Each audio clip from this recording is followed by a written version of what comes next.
जो लोग वृंदावन जाकर भी ठाकुर जी से नहीं मिल पाते, उनका दर्शन नहीं कर पाते, वो ये प्रसंग जरूर सुनिएगा और जानिएगा कहां मिलते हैं ठाकुर जी, कब मिलते हैं ठाकुर जी और कैसे मिलते हैं ठाकुर जी। बड़ा ही अद्भुत प्रसंग है। एक ऐसे भक्त का प्रसंग है जो ठाकुर जी से तो प्रेम करता ही था, लेकिन ठाकुर जी भी उससे अद्भुत प्रेम करते थे। बड़े ध्यान से सुनिएगा। हरे कृष्ण दोस्तों, मैं हूं अनुज शर्मा। राजस्थान करौली, मदन मोहन जी का मंदिर है करौली में। करौली में एक भक्त हुए काले खां। काले खां मुस्लिम थे, डाकिया का काम करते थे। एक दिन एक चिट्ठी आई डाकघर में, जिस पर लिखा था मदन मोहन और पता लिखा था मंदिर का। अब डाकिया का काम करते थे काले खां, तो चिट्ठी लेकर के पते पर जाना उनका काम था। तो वो चिट्ठी लेकर के पते पर गए, पता था मंदिर का। मंदिर पहुंचे, सीढ़ियां चढ़े, वहां पर जो व्यक्ति मिला उससे कहा कि भाई ये चिट्ठी आई है मदन मोहन की, उन्हें दे दीजिएगा। सामने वाला व्यक्ति मुस्कुराया, उसने कहा कि ठीक है, दे दूंगा। जब चिट्ठी दे रहे थे तो थोड़े से पट खुले हुए थे। मंदिर के अंदर ऐसे ही झांक लिया। जैसे ही झांका, सामने मदन मोहन जी की एक झलक दिखाई दी। एक झलक देखने के बाद मन विचलित हो गया।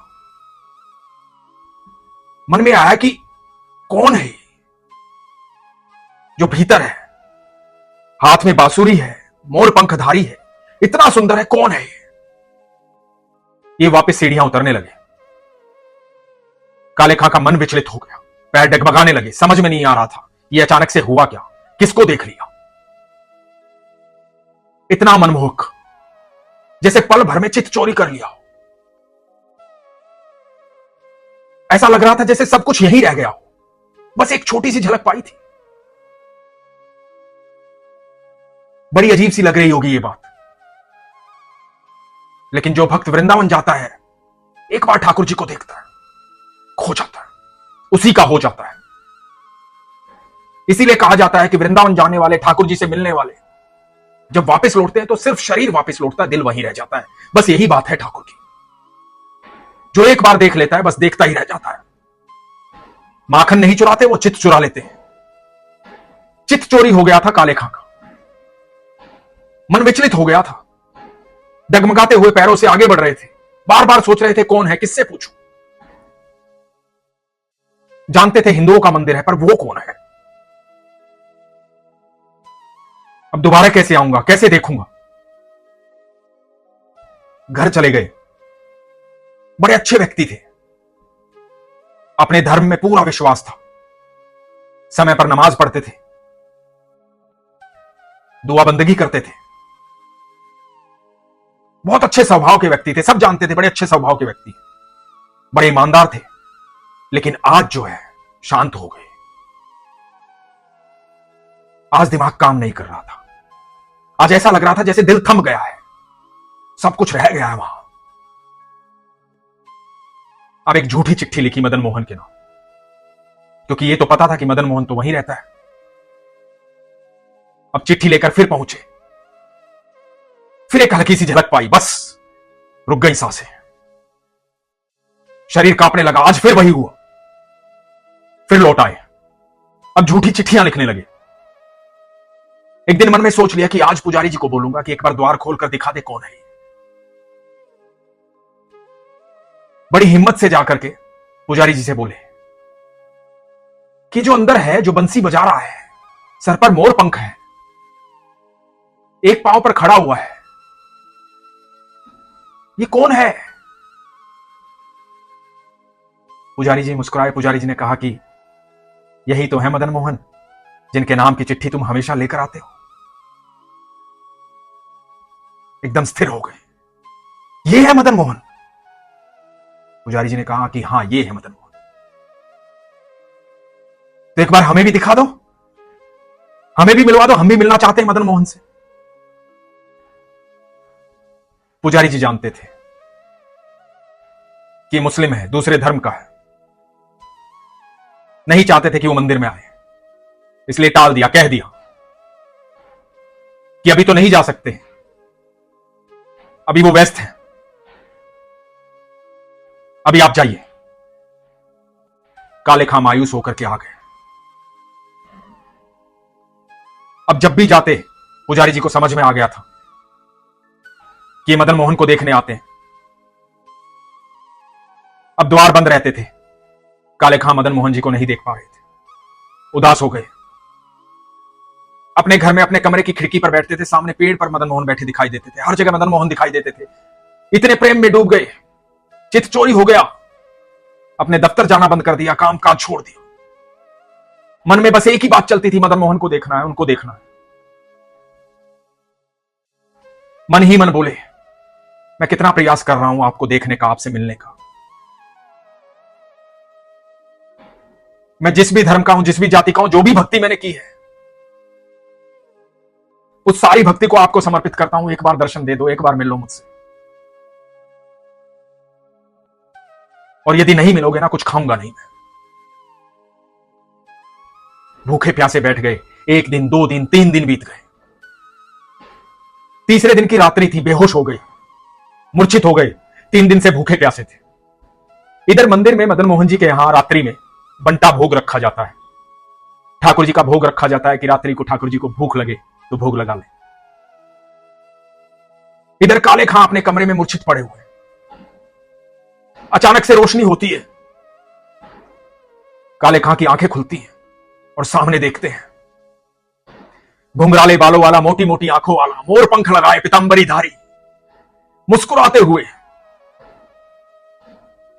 ऐसे नयन जिसमें अनंत ब्रह्मांड बसता है, ऐसा तेज जैसे सैकड़ों सूर्य एक साथ चमक रहे हो,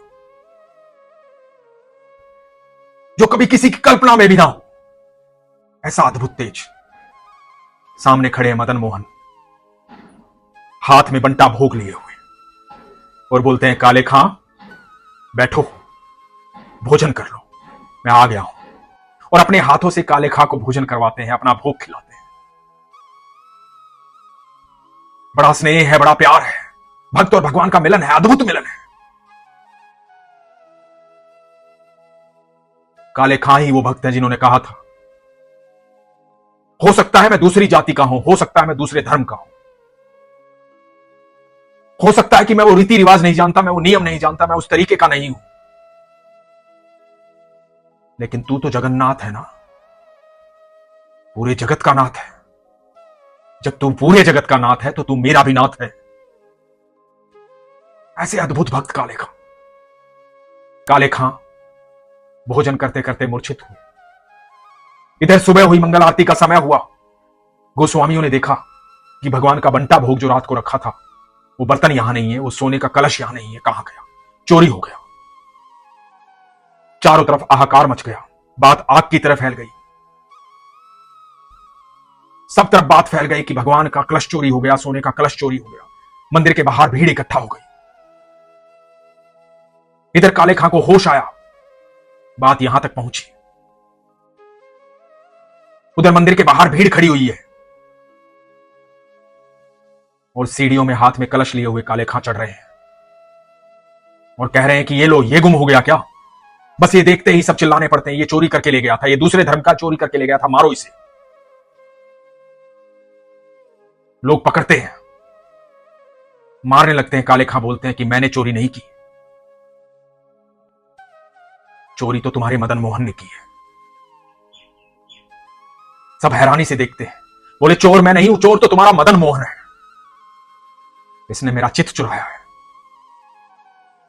इसने मुझे कहीं का भी नहीं छोड़ा। मेरी नौकरी छूट गई, मेरा काम छूट गया, मेरा सब कुछ छूट गया जब से इसको देखा है। कितनी बार पुजारी जी से कहा कि एक बार दिखा दो, एक बार मिलवा दो, नहीं माने। तो मैंने ही कह दिया कि जब तक नहीं मिलोगे कुछ नहीं खाऊंगा पीऊंगा। बस रात को आ गए ये कलश लेकर के, इसमें भोजन लेकर के अपने हाथों से बैठ करके खिलाया और ये कलश वहीं छोड़ गए। सब लोग सन्न देखते रह गए। काले खां क्या कह रहा है? बोले कि सजा देनी है तो दे दो, लेकिन एक ही सजा चाहिए, इस मंदिर में ही रहूंगा। जो सजा देनी है दे दो, पर रहूंगा यहीं। कोई सेवा दे दो, सजा दे दो, जो देना है दे दो, लेकिन रहूंगा मदन मोहन के पास ही। वो स्वामी जी जानते थे, सब जानते थे, हमारे ठाकुर जी तो लीलाधर हैं, लीलाएं करते रहते हैं। जिस भक्त से प्रेम करते हैं उसके साथ ऐसी लीलाएं होती रहती हैं। तो कभी ये मत समझना कि आपको वृंदावन जाकर भगवान के दर्शन नहीं हुए। आप एक बार दिल से बुलाओ तो सही। ठाकुर जी इतना प्रेम करते हैं अपने भक्तों से, इतना प्रेम करते हैं, सारे नियम तोड़ के, सारे बंधन तोड़ के, सब कुछ छोड़ करके अपने भक्त से मिलने आ जाते हैं। बस आपकी पुकार में वो सच्चाई होनी चाहिए, वो विश्वास होना चाहिए। ठाकुर जी चित्त चुरा लेते हैं, दिल चुरा लेते हैं, इसीलिए ठाकुर के दीवाने पागल होते हैं, प्रेमी होते हैं। पर एक बड़ी खास बात होती है उनमें, शंका नहीं होती है, चेहरे पर मुस्कुराहट रहती है। बड़े से बड़ा दुख आकर के उन्हें परेशान नहीं कर सकता है, क्योंकि वो जानते हैं कि अनंत ब्रह्मांड का रचयिता हमेशा उनके साथ रहता है। यदि आप भी चाहते हैं कि अनंत ब्रह्मांड का रचयिता हमेशा हर पल आपके साथ रहे, तो बस विश्वास कीजिए। इसीलिए हमेशा कहता हूं, अपने विश्वास को मजबूत रखिए, अपना ख्याल रखिए। हरे कृष्ण।